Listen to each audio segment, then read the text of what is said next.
Hello everyone, I welcome all my dear students of 10th class. Today we are going to start the new topic nationalism in India, Bharat में राष्ट्रवाद. As we have seen, modern nationalism in Europe came to be associated with the formation of nation states. In the previous chapter, we have studied in detail the rise of nationalism in Europe, कि कैसे Europe के अंदर जो आधुनिक राष्ट्रवाद का जो उदय हुआ वो किस चीज़ से जुड़ा हुआ था. वो नेशन स्टेट्स के फॉर्मेशन से, जो राष्ट्र राज्य हैं उनके निर्माण से जुड़ा हुआ था. तो nationalism was associated with the nation states in Europe in the modern times. आधुनिक समय में यूरोप में राष्ट्रवाद को राष्ट्र राज्यों के निर्माण से जोड़ा जाता है. It also meant a change in people's understanding of who they were and what defined their identity and sense of belonging. अब राष्ट्रवाद की ये जो परिभाषा है, इससे काफ़ी सारी जो लोगों की जो सोच है, जो समझ है, उसमें चेंज आया, उसमें बदलाव आया. जैसे कि हु दे वर, वो कौन है. What defined their identity, उनकी पहचान किन चीज़ों से परिभाषित होती है. एंड सेंस ऑफ बिलोंगिंग, और एक जो किसी चीज़ से जुड़े होने की जो एक भावना होती है, वो भी एक इमोशनल बॉन्डिंग जो होती है, एक भावनात्मक जुड़ाव, उस चीज़ को भी इस चीज़ ने प्रभावित किया नेशनलिज्म ने. New symbols and icons, new songs and ideas forced new links. हमने पढ़ा है कि कैसे रेवोल्यूशंस जो हुई हैं, फ्रेंच रेवोल्यूशन थी, चाहे वो ब्रिटेन में थी, चाहे वो आपके जो कल्चर वाला जो यूज़ किया था जर्मनी के अंदर, उसमें कैसे सिम्बल्स को, प्रतीकों को, आइकन्स, कई अलग अलग चिन्हों को, गीतों को, विचारों को न्यू लिंक्स, नए संबंध बनाने के लिए इस्तेमाल किया गया.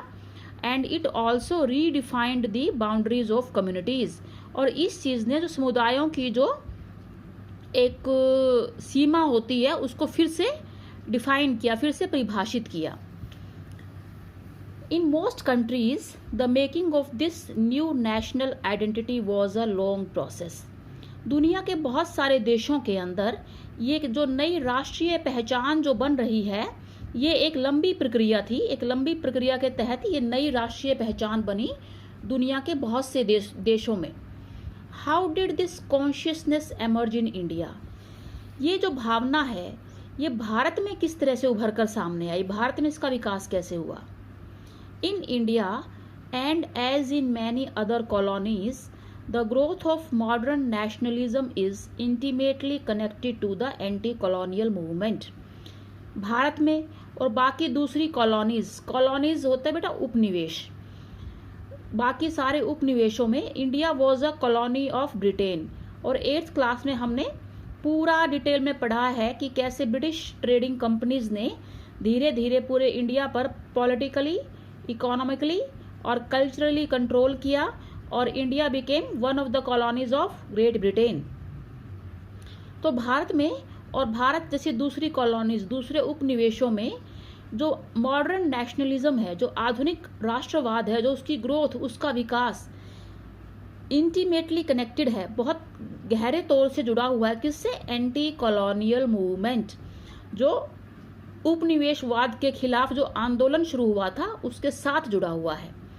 एंटी कॉलोनियल, एंटी मैंने अगेंस्ट, कॉलोनियल उपनिवेशवाद. अब व्हाट इज कॉलोनियलिज्म, उपनिवेशवाद क्या होता है? व्हेनेवर अ पावरफुल कंट्री सबजुगेट्स और डोमिनेट्स अ वीक कंट्री. जब भी कोई एक शक्तिशाली देश गुलाम बना लेता है या नियंत्रण स्थापित कर लेता है एक कमजोर देश के ऊपर, पॉलिटिकली, राजनीतिक तौर से, इकोनॉमिकली, आर्थिक तौर से, और कल्चरली, सांस्कृतिक तौर से, this phenomena is called colonialism. इस को उपनिवेशवाद कहते हैं. People begin discovering there unity in the process of their struggle with colonialism. लोगों ने अपनी एकता को डिस्कवर किया, अपनी एकता को खोजा. किस चीज़ में?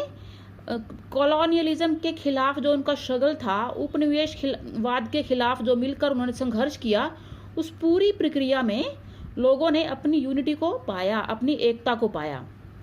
इन सिंपल वर्ड्स, सीधे सरल शब्दों में कैसे कहेंगे, they were united against the colonialism, वो सब उपनिवेशवाद के खिलाफ एकजुट होकर खड़ा हो गए।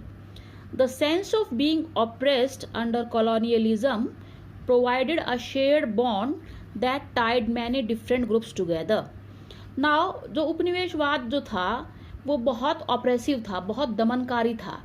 अब पूरे इंडिया के लोग जो है इस दमन को महसूस कर रहे थे, दे वर फीलिंग ऑप्रेस्ड।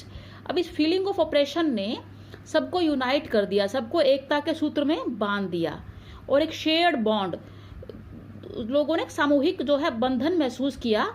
और जो डिफरेंट ग्रुप्स थे पूरे देश के अंदर, चाहे वो किसी भी कल्चर के हों, अलग अलग समूह जो है वो एक सूत्र में बंध गए, because they were oppressed under colonialism. सब समान रूप से उपनिवेशवाद से, कॉलोनियलिज्म से दुखी थे।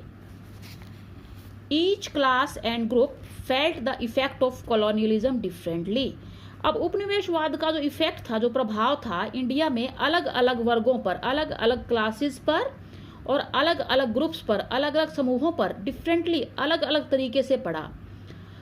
जो रिच लोग थे उन पर अलग पड़ा, जो पुअर लोग थे उन पे अलग पड़ा, जो अपर कास्ट थे उन पे अलग प्रभाव था, लोअर कास्ट पे अलग प्रभाव था, मेन पे अलग था, वीमेन पे अलग था, चिल्ड्रन पे अलग था। तो each class and group it felt the effects of colonialism differently. Their experiences were varied. जो उनके अनुभव थे वो वेरीड थे, वो डिफरेंट थे, वो अलग अलग थे। And their notions of freedom were not always the same. Notion होता है बेटा आइडिया, और जो उनके स्वतंत्रता के जो विचार थे, जो नोशंस थे, they were not always the same, वो हमेशा समान नहीं थे, वो अलग अलग भी थे। The Congress under Mahatma Gandhi tried to forge these groups together within one movement।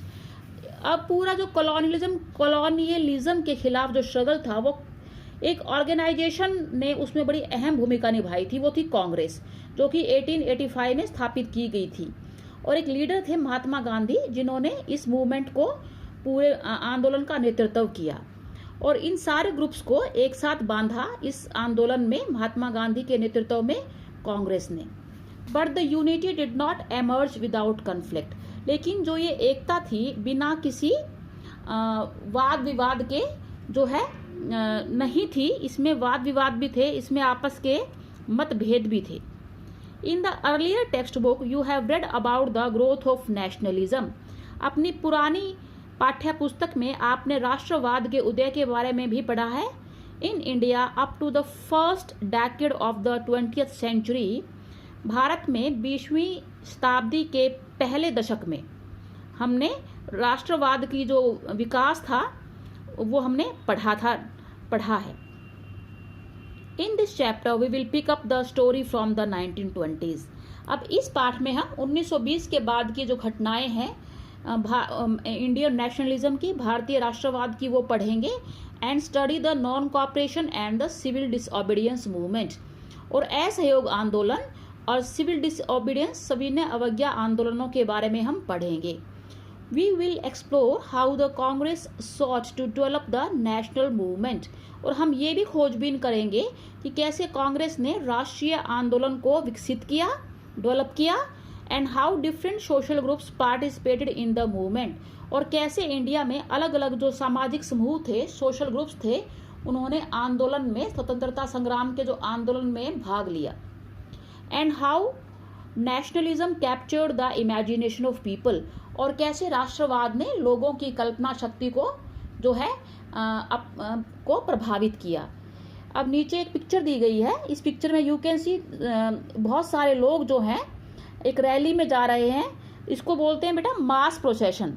ये 1 से 6 अप्रैल 1919 की तस्वीर है। गलियों में मास प्रोसेशन, लोग समूह में जुलूस निकालते थे। प्रोसेशन होता है जुलूस।